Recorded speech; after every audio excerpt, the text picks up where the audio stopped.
We ready, Sam? Yep, go for it. All right, good morning, and thank you all for coming. I'm pleased to be joined by Minister of Justice and Attorney General Mickey Amery. Last night, I shared a televised message laying out Alberta's fiscal situation and announcing a referendum that will be held later this year. It was a lot to take in, and we know that Albertans have questions about the specifics. We're here this morning to share more details and to answer those questions. But first, I'd like to say a few words on the situation our province is facing. Next week, our government will introduce the 2026 provincial budget. And as I outlined last night, we've had to grapple with a deficit resulting from low oil prices and runaway population growth.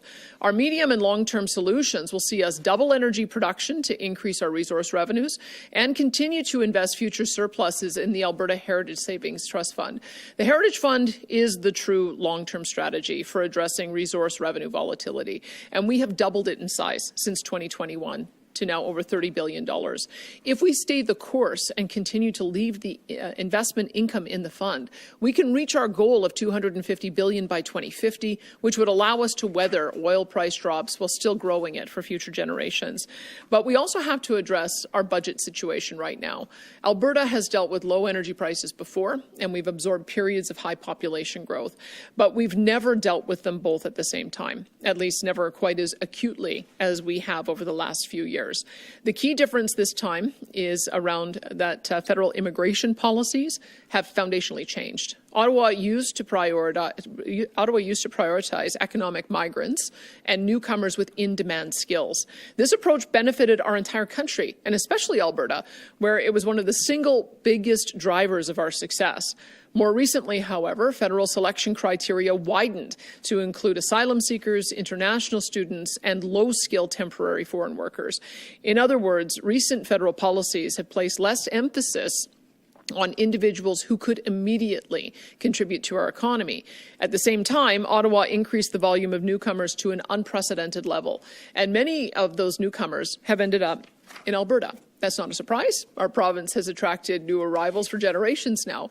We've got a strong economy, lower living costs, and a high quality of life out here that is pretty irresistible as a package. What's different now is the scale and speed of the growth and the impact that it's had on our public services. The growth we've experienced is far beyond what our healthcare and education systems and our other social programs can sustain. Every new arrival, particularly if they bring their family, draws on Alberta's public services. Not every newcomer is a net contributor to the provincial revenues that fund those services, and that's the crux of the challenge facing us. To address this challenge, our government won't be resorting to deep and disruptive cuts to core social services. We'll continue to invest in healthcare, education, and the infrastructure and social programs needed to support a strong and diversified economy and to maintain our world-class standard of living. These investments will give our public services a chance to catch up with our population growth. Crucially, we'll also act to address the underlying issue, which is out-of-control temporary residents. At the end of the day, Alberta and our taxpayers shouldn't be expected to foot the bill for federal experiments in open borders. This is a tough topic for many of us. Welcoming newcomers has been and will continue to be a part of our story from the very beginning and into the future. And Albertans are some of the friendliest and most hospitable people you will find anywhere. I spent a lot of the last year talking to and listening to people during the Alberta Next panel, and I've never been more convinced than I am right now. But another thing that the panel encountered in every part of the province was frustration. Albertans are frustrated that their kids' educations are being affected. They are frustrated that their teenagers can't find a part-time job. They're frustrated that it's harder and harder to find an affordable place to live or a family doctor in their part of town. They're frustrated that they've never had a say in any of this, that they've never been given a chance to vote for these policies, which have nevertheless had a huge impact on the communities where they live and the public services that they use. Throughout the Alberta Next sessions, in every community, the issues that came up most often concerned immigration, as well as Alberta's fiscal and constitutional role within a united Canada. And the time has come to act on these issues. As I mentioned last night, the changes we're proposing represent a serious departure from the way we do things now. And our government believes we need a democratic mandate to carry them out. That's why we'll be holding a referendum on October 19th, 2026, asking Albertans to weigh in on our immigration system and on reforming the Constitution to strengthen Alberta's position within a united Canada. We will be asking Albertans if they support reducing immigration to sustainable levels, prioritizing economic migrants and Albertans' access to jobs, setting fair rules around who can access provincially funded services, and strengthening the integrity of our provincial elections. This is about fairness for Albertans and safeguarding the long-term sustainability of our public services. The referendum will also ask Albertans if they support working with other provinces to rebalance the Constitution, to strengthen provincial control over courts, to abolish the unelected federal Senate, to give the ability to opt out of federal programs without funding penalties, and get stronger protection for provincial laws. We know these are big questions, and their answers will have a major bearing on Alberta's future. That's why we're announcing the referendum today, when it's being held 8 months from now. We want to ensure that there's enough time to give these issues a fair hearing. We want to give Albertans a chance to consider their answers carefully before casting their ballots. The challenges we're facing have presented us with some tough choices, but as our government prepares to deliver the 2026 budget, it's clear that doing nothing is one of the options not available to us. And while Alberta's future is full of promise, Albertans are counting on us today to protect and strengthen the public services that they rely on. And that's exactly what we intend to do. I look forward to the debate on these critical issues, both in the legislature and in the public square over the next 8 months. And thank you. I'd now like to invite Minister Mickey Amery to share a few more details.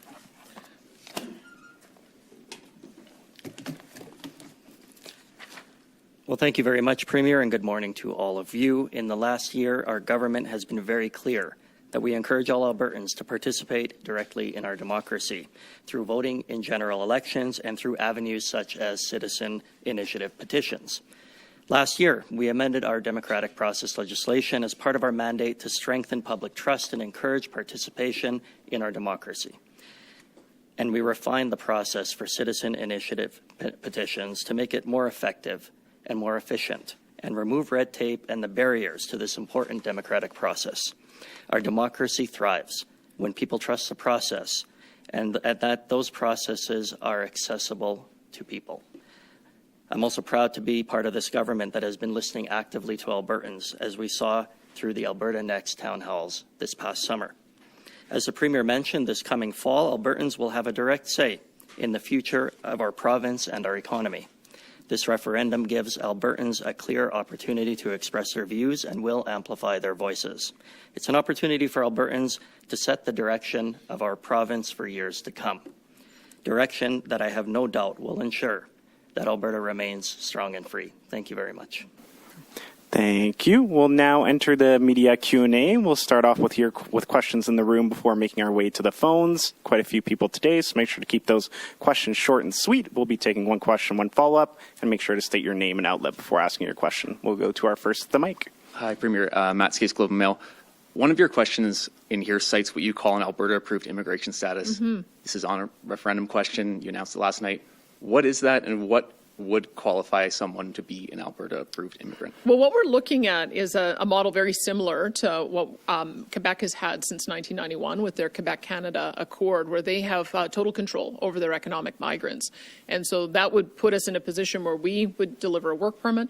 If that person wanted to move on to permanent immigration status, then we would have a provincial nominee program so that they could become a permanent resident. And then the federal government would determine citizenship at a time if that individual wanted to become a citizen. But we have to make sure that we're involved at the very beginning stages of determining what the market need is, issuing the permits so that we can connect the people who have the jobs with the person who need the jobs with the right skills, and then also creating a pathway to permanent citizenship. And so it would be very much modeled after what we see in Quebec. Okay. And on another topic, what is your evidence that non-tax-paying immigrants are using health or education system in sweeping numbers, and specifically how much does an immigrant cost to the healthcare system in their first year in the province? Well, think about this. I mean, let's put aside citizens and permanent residents, because permanent residents have made a commitment to the country. You know that they are going to be here and be a contributing member of the economy year after year after year, and so that's part of the reason why citizens and permanent immigrants have similar status. I've met many permanent immigrants, actually, who at citizenship ceremonies who were permanent for 20 years before they decided to get citizenship. So let's put that aside. Everyone else is temporary. So if you're a temporary foreign worker or a temporary international student, or you're an asylum seeker who is waiting to see whether or not your asylum claim is affirmed, those are all temporary citizens. And so my question is, if you're only coming here on a one-year work permit, why are you bringing your family and expecting taxpayers to pay for that? It's $12,000 for every child who goes into a child care system. It's $12,000 for every child who goes into the K-12 education system. We've already addressed this at the university level because international students have to pay the cost of their university education. But on average, we've got individuals who would cost the healthcare system about $6,000. And so those are just give you some idea of why it is we have to have a different approach. And we're frankly an outlier in this. Ontario, for instance, does not offer healthcare coverage to the families of temporary foreign workers, and the Canada Health Act has no requirement for temporary residents, so that would be one thing I would say. But we're also an outlier. Canada's an outlier compared to the world. If you look at Japan, Australia, the UK, Switzerland, Spain, UAE, all of these countries have different requirements for temporary residents to either pay a fee or provide get private insurance for healthcare. And just to give you an idea, we looked at the numbers of children of temporary residents who are currently in our K-12 education system, and it cost about $500 million last year and $500 million this year. So these are significant numbers, and that's just one program. So bottom line expense, what's your number for health and education? It's tough to know. I mean, we'd have to do the figuring out, but I can tell you, we had in 2021, to give you an idea of what a normal number of asylum seekers would be, it was 941. In 2024, in 2022, it was 1,995. In 2023, it was 6,050. In 2024, it was 10,050. And in 2025, as of November 30th, it was 7,125. So you can clearly see the trend. And what happens is we have no control over asylum seekers, whether they're approved or not. The federal government has such a convoluted process, it can take years and years before their claim is deemed to be legitimate.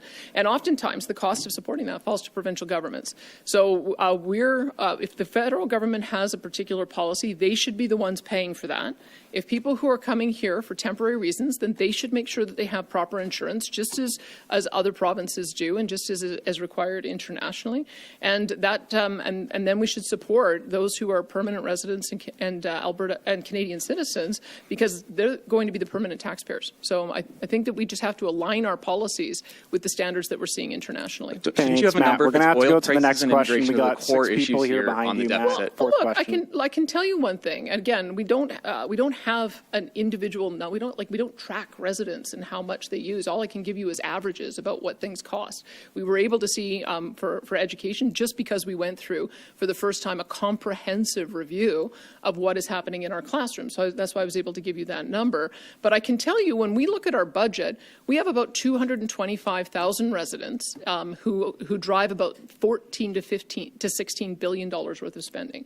We have a certain number of residents who are very high users of our multitude of social programs. Now, I don't know what the breakdown is between those who are permanent citizens, Canadians, or permanent residents, Canadian citizens, or temporary workers, but we've got to find that out. Part of the reason we're bringing through our new driver's license attached to a healthcare number is we discovered we had 500,000 more people with healthcare numbers than we have on paper, the number of residents in Alberta. These are problems, and this is driving costs. And so we're taking measures to make sure that those who are Canadian citizens who came through the permanent immigration process and got their permanent residency are covered first when it comes to the opportunities available in the social programs.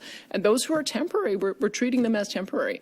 That this is what we're proposing. I mean, Albertans may decide that they disagree, but this is what we heard in our Alberta Next panel. It's part of the reason we're putting it to the people, because it is a substantial change in policies. And if we can get some more detailed figures, we will try to. But I can only give you sort of the average cost of what a typical person ends up costing our different social programs when they come to Alberta. Will you commit to more data? Thanks, Matt. Let's get to our next question.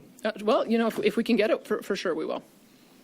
Hi, Premier Mark Valeni with CTV Calgary. Some political analysts have called your proposed fee on non-permanent residents a, quote, head tax, and they argue that linking Alberta's budget pressures to immigration risks demonizing newcomers or discriminating against them. How do you respond to those concerns that this framing unfairly targets immigrants rather than addressing broader economic factors? Well, I think people should look at the reality of what's happening in other jurisdictions. Ontario does not offer health care coverage for families of temporary foreign workers. Canada Health Act has no requirement for temporary residents. There was just a ruling on that, an affirmation on that last week. In Alberta, disability programs like persons with developmental disabilities, FCHD and H are already only accessible to permanent residents and citizens. So that is one part of our system that we have only made available to permanent residents and citizens. So this would be an expansion to two of our most costly social services, which are our healthcare, education, and seniors programming. But again, I think we just need to look internationally at what is happening.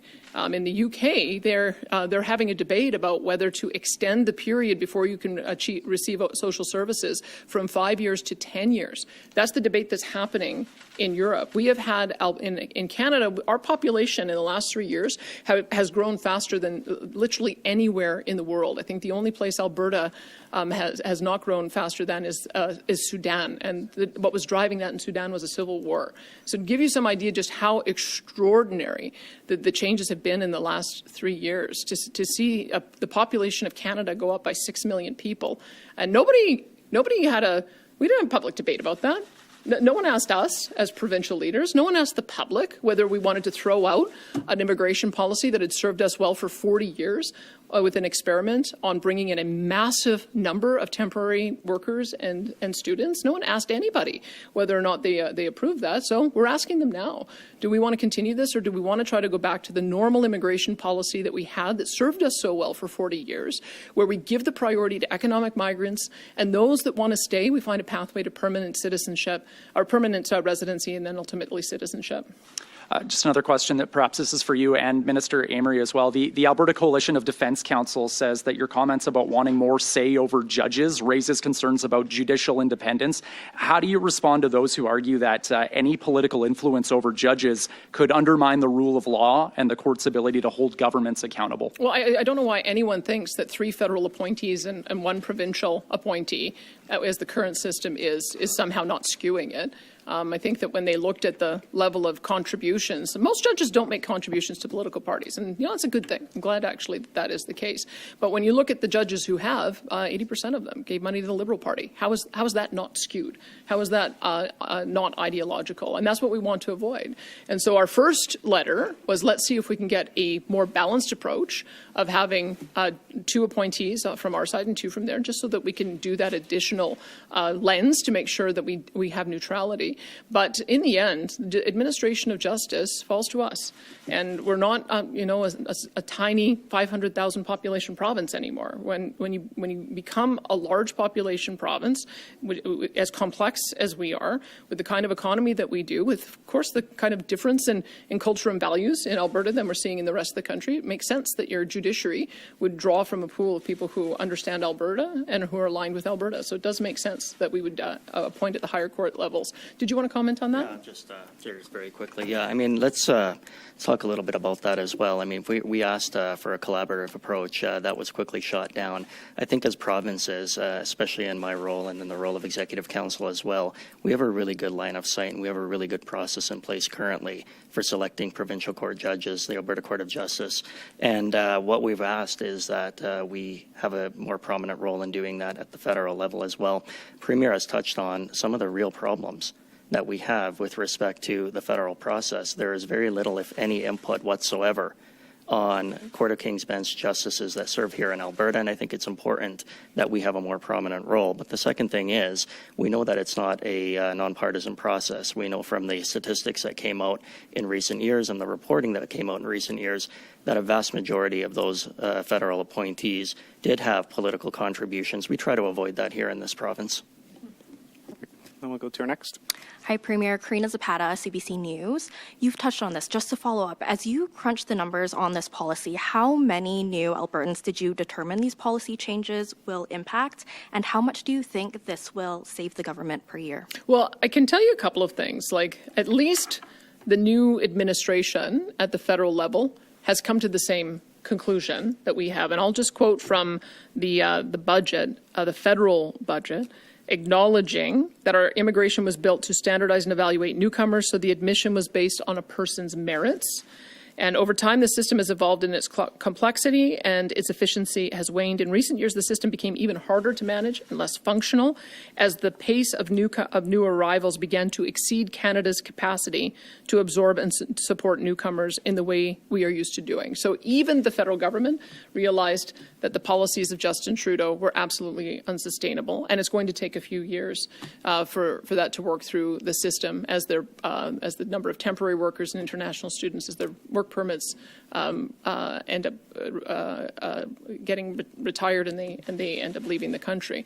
But the point is we want to make sure that this doesn't happen again. This policy happened without any consultation with anyone, and it happened without anybody understanding what was going on. And so that's part of the reason, is that it's good that they've now understood that we have a problem. But I just look at the asylum numbers that are 10 times what they were from 10 years ago this year, even though, or in 2025. And that whole year was under a new administration. So has there really been a change? I guess that's the question that we have to ask. We've written letters to make sure that we're getting a narrower category of job availability for our job description and ability to work in areas depending on our unemployment rates. And so it's going to be on a go forward, I would hope, quite a restriction. If you consider that we had 600,000 people come into our province in the last 4 years, if you go back to what a sustainable immigration level is, it's about 0.6% of your population. So just to get the numbers there, if we went back to a normal level of newcomer arrivals, it'd be about 50,000 people a year, because we're now 5 million people. We've been getting 150,000 or more a year, so 3 times the amount that we're able to absorb. That can't continue. So in a future state, I want us to return to something more like a 50,000 target, with 2/3 of them focused on economic migrants, and those chosen by the Alberta government. That's why we keep on asking for the ability to affirm more provincial nominees, because we have a large number of people who are working in good-paying jobs, fitting in, want the pathway to permanent citizenship, and the federal government won't let us. Instead, they've been prioritizing all of these temporary status of newcomers rather than the ones who they should be prioritizing, as we have historically, which is the economic migrants. So a future state, I think we should probably have about 50,000 total numbers coming to Alberta each year, about 35,000 of those economic migrants, and a much smaller number of asylum seekers, international students, and family reunification. Okay, but how much are you thinking that this will save the province, and will this change be enough to eliminate the deficit? And if not, why not look at other options like cutting services or raising taxes? Well, I mean, this is what we're talking about, is making sure the services are prioritized to the people who've registered a permanent stake in our country and our province. And that's Canadian citizens and permanent residents. And temporary individuals should be treated as that. Temporary, and tourists. I mean, I don't think any of us in this room would think that we would be able to go and work for a year somewhere else, bring our entire family, use their healthcare system and their education system. Like, just think of what your expectation would be if you were going to go to work somewhere temporarily for a year. And we just have to have the same standards here. I think because we had some confidence in the federal government that they were managing this properly, because they were managing it properly, up until we got to COVID. And then post-COVID, it went completely off the rails with a completely insane policy that every single province is suffering with. There isn't a single province that is managing to run a balanced budget this year. So combination of the decisions of Justin Trudeau to suppress all the ways that we could make money and earn revenue, at the same time as expanding all of the costs associated with delivering very expensive social programs, has put us in a position where it's going to take a little bit of time for it to sort itself out. Hi, Premier. Drew Stram at Global Calgary. In January 2024, you were on a podcast saying you wanted to increase Alberta's population to more than double Alberta's population to 10 million, as well as, the Alberta is Calling campaign was launched as well, looking for those economic migrants to come to Alberta. I guess, what was the metric that caused this change in your stance on migration when this had been something that you'd been championing for a number of years, including your letter to Justin Trudeau in 2024? Well, look, I mean, my letter to Justin Trudeau was about what I talked about before, that we need to have more control over permanent residents and provincial nominees, because those are the ones who've come here, found a job, fit in, want to stay, and want a pathway to permanent citizenship. They reduced us down to, I think, 4,500. We believe it should be more like 35,000, that Alberta should be controlling the number of economic migrants and matching those with the skills with the jobs that are available. And that stays true. That's the same position that I had 3 years ago and the same position I have today. I think it's a matter of time scale. We certainly can't double our population in 3 years, which it seems like the federal government was bent on doing. You can probably double your population by 2100, maybe. In Alberta, we might go a little bit faster than that because people do want to move here, and I've seen some recent demographic expectations that we might surpass British Columbia. But the pace that we were growing was unsustainable. I thought that we had the tolerance to be able to create jobs. We've been a very powerful job creator, but clearly it's broken. Like, there is a point where you have to look at the reality. And the reality is you cannot build homes fast enough to accommodate 150,000 people a year coming here. You cannot build schools fast enough to accommodate 80,000 new students coming here in 3 years. You cannot build hospitals and long-term care fast enough to be able to accommodate that population. So it's the speed. I think we can accommodate 50,000 a year, but we certainly cannot accommodate triple or quadruple that. And that's the reason why we've got to get a better handle on this. And on net migration... And if I may also say just one more thing. You have to remember where we were in 2022, right? We had CBC writing stories, why does no one want to live in Alberta? And talking about the U-Hauls that were leaving Alberta, because that was the case under the NDP. And then because of COVID, we actually had declining population in our province. We had school boards talking about closing down schools and eliminating school spaces. And yet when we looked at the unemployment figures at that time, and remember the program was launched before I became leader, but it was because in June we had a 4.9% unemployment rate. In July, a 4.8% unemployment rate. We had many big projects that were going to get, that were getting to final investment decision, whether it was WestJet and all the supply chain associated with that, the new de Havilland aerospace field, the net zero plastics from Dow Chemical, one of the biggest projects that we've ever had in our history. We needed to have skilled workers. If you look at our program, we coupled it with an incentive to rebate skilled workers $5,000 if they moved to Alberta. We thought we were doing a very targeted ask to get skilled workers here. But as I said, we had no idea that Justin Trudeau was taking all limits off all of those programs because they didn't ask us. They didn't tell us. They just did it. And as a result, we ended up, and I think every province was in the same position, which is why the federal government has had to change gears. But we have to make sure this doesn't happen again. Like, you shouldn't be able to completely upend 40 years of established policy without talking to anyone about it, especially when the cost falls to the provinces. You just briefly talked about all these people leaving in Alberta in 2022, where the net migration stats on the Alberta government website shows that there was a ramp up in migration to the province starting in 2021. Q3, for example, we saw 190 international people come to Alberta, the lowest it's been since 2021 after that peak that we saw in 2024. So I guess that's not exactly factual that all these people were leaving when we were seeing records amount of people coming during that time. I guess, you're kind of saying one thing when the reality shows another there. I think you should look at the reality of what happened post-COVID. And you will see an extraordinary change that happened post-COVID. And it happened almost completely along asylum seekers, international students, and temporary workers that were low skill. And that was not what I think anyone anticipated in how our immigration program is supposed to work. We've had a very robust point system where people are able to come here based on their education, based on their facility in one of our official languages. And there's a reason for that, is because then they are job ready the moment that they arrive.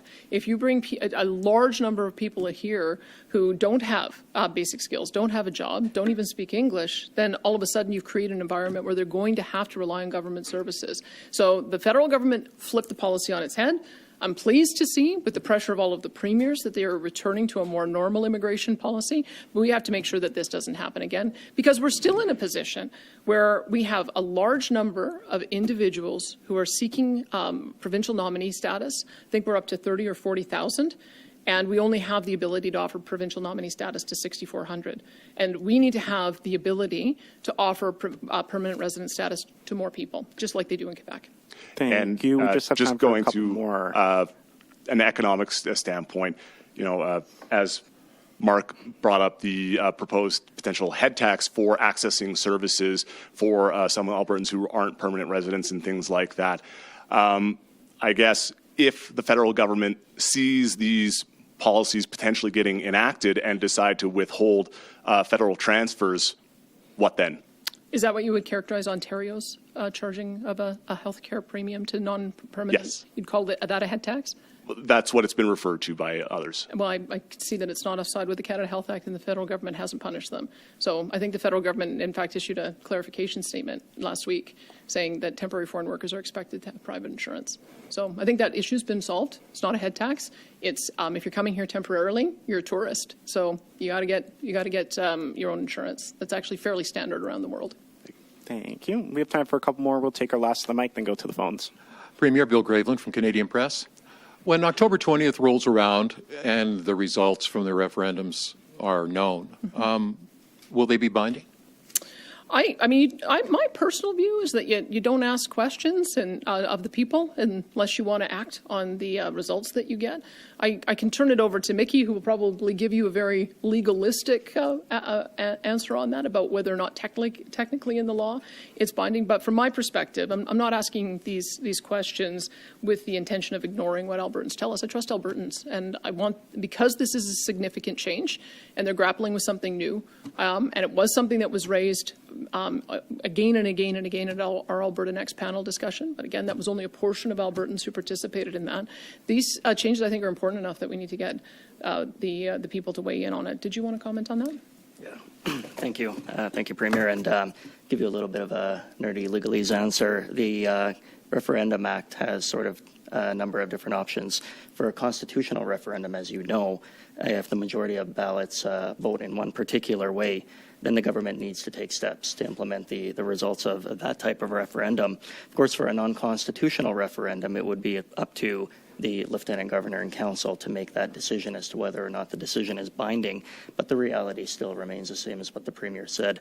I don't think that we're doing this out of boredom. I think we're doing it because we're looking for a mandate from Albertans and that we'd like to implement the mandate as Albertans direct. This is about democracy. It's not about politicians debating in a room. It's not about the media pushing their agenda. The good people of Alberta will decide, and I am confident that this Premier and this government will move forward based on those decisions. Thank you. Follow-up, Premier. 2 years ago, I think immigration was at its peak, and this didn't happen. So why now, when the numbers seem to be on the surface more manageable? Well, I think because it takes a number of years, and I've talked to the Prime Minister about this, he suspects it'll take about 3 years for us to work through the excessive policies that we saw in most recent years. And so that would be one issue. And we've also seen issues emerge in the media of exactly these kinds of issues where people are wanting to access programs even though they don't have a permanent status. And so we have to ask the question of the people of whether or not they think that's reasonable, or whether they want to align our policy with what we see internationally, that if you're here temporarily, you have to be able to cover yours and your family's expenses. And if you move on to permanent status, then that's a different thing. It's you get treated the same way as a citizen once you've made a commitment to be a permanent long-term taxpayer in a jurisdiction. So that's what I would say, is that we heard through the Alberta Next panel discussion that this is a priority for Albertans, and we want to see if they want to affirm these policy changes. Thank you. Thanks. Thank you. And we have time for a couple more. We'll head to the phones. Operator, can you put through our first caller, please? We have a question from Robert Tuttle from Bloomberg News. Your line is open. Yeah, hi. It's my understanding that Alberta has attracted a lot of like tech workers from the U.S. who are on H-1B visas after they changed the policy. Those people I think have come here on temporary work visas. Won't this inhibit your ability to continue to attract or build a tech sector if those people have to come in, and I guess the companies will have to cover their health insurance? Well, I guess what I would say is that those are workers who will often seek permanent status. So the pathway ought to be come in as a temporary worker, and if it is a good fit and you're going to stay for a longer period of time, be able to get your permanent resident status, at which point then you would qualify for the same access to programs as somebody who's a citizen. But the temporary status, especially if you're talking about those high-income tech workers, I mean, perhaps their companies should pay their insurance. If they have a high income, perhaps they should pay a premium. But what we're concerned about is the number of low-skill temporary foreign workers, international students, and asylum seekers who may not be here on a permanent basis and able to be long-term permanent taxpayers. And so we have to look at two different approaches. The approach that we want to take by taking more control over the economic migrants would be exactly what we're trying to establish here is if we give them an Alberta work permit, and they move on to a pathway to permanent immigration, and they ultimately become a citizen, all three of those steps would qualify them for social programs. If we know that we need them, and we know that they're going to be making a long-term commitment here, we want to provide a pathway for them to be able to enjoy the same services as everyone else. A follow-up on a separate issue. You have an April deadline to come to some agreement with the feds on the rollout of the carbon capture pathways project, as well as to shore up the carbon trading system. And do you expect to hit that deadline, or might that slip? And what does that mean for approving the pipeline?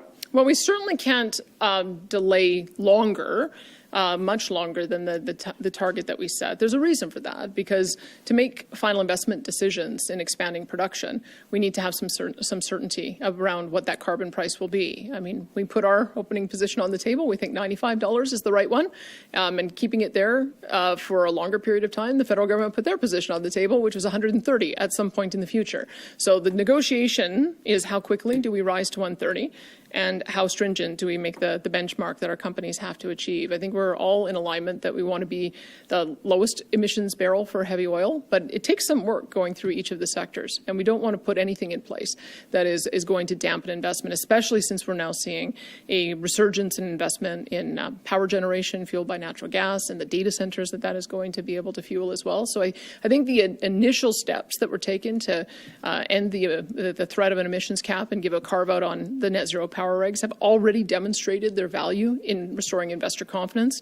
And so that's why we want to get to the finish line very early on the issue of the pricing and the methane regulations. So we're targeting April 1st. I heard Tim Hodgson, the energy minister in town recently, saying that he anticipates that we will be able to meet that target. I can tell you that when we got to the MOU, things were going fast and furious, back and forth, multiple times a day. And so I think everybody is committed to trying to get to an arrangement that's going to accommodate the interests of both of our governments, but also be good for the private sector. Looks like we have time for just one more question. Operator, could you put through our next caller, please? Our next question comes from the line of Amanda Stephensons from Reuters. Your line is open. Hi there. I'm just wondering how this fall referendum, I guess, fits in, given that we also have a separatist campaign going on and a petition pointing towards a potential referendum on that topic. Is what you're doing here in part an attempt to potentially ward off or preempt a referendum on sovereignty? Well, I can tell you that this is the view that our government has is that these are the kind of things that will give Albertans hope that the Federation can work. This is why we put them on the table. This is why we consulted with them. And that's been my commitment, is for us to continue fighting for a sovereign and independent Alberta within a united Canada. So this is the suite of recommendations that we're proposing. However, there are a couple of citizen-initiated petitions out there, some of which will finish in time for that vote to be put on the ballot as well, if they get the requisite number of signatures and they're validated. So whether it's the independence petition or the coal petition, if they get the requisite number of signatures, our intention would be to put those on the ballot at the same time. Okay, so same ballot, same day. Yeah. Yeah. Okay. Thank you very much. Thank you. And seeing no follow-up, we'll squeeze in one more question. Operator, could you put through our next caller, please? Our next question comes from the line of Will Vassar from Western Standard. Your line is open. Hi, Premier. So this morning, the Deputy Opposition Leader called this approach on immigration and the referendum an attempt to be divisive, to pit people against each other, and it's emboldening some dark and disturbing behavior. Could you comment on that? Well, I'm accustomed to seeing the NDP try to scare people. They do that all the time. They make hysterical claims that are not true, and they're the ones who, I think, feed polarization and division. This is a very real and serious issue. Immigrant communities have raised this with us as well, because anyone who came here through the old system that we had are equally frustrated at what they're seeing, that there's essentially no controls, and hasn't been for a number of years. I think the official opposition is offside as well with the current leadership at the federal level, which has very clearly been working to undo a lot of the damage of these kind of policies over the last few years. And they might be even offside with their own union leadership. I've seen union leadership for many years complain that temporary foreign workers flood the market and depress not only job ability, but also depress the wages. So I would say that it's not us that's offside with where the public's at. I think it's the official opposition.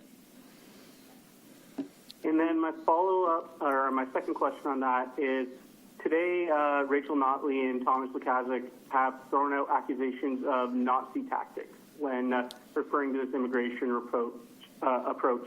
Could you comment on that as well, please? That's gross. It's just disgusting. Any mention to, if you're going to call somebody a Nazi, you better be referring to the Holocaust and the devastation that caused to the Jewish people. That is disgusting language, and it should never be used. If they want to have a serious conversation about immigration levels, let's have it. That's what a referendum is all about. And quite frankly, as I've mentioned, this is the same kind of policy that was affirmed last week by the federal government when it came to saying that temporary foreign workers should have private insurance when they arrive. It's the same policy that already exists in Ontario. And we are asking Albertans if they want to have a system that puts Albertans, citizens as well as permanent residents first when it comes to taxpayer-funded programs, and then have reasonable premiums and the ability of those who are temporary to access the programs with their own resources. But that kind of language has no place in this debate. Thank you. And that's all the time we have for questions today. Thanks, everyone, for joining us.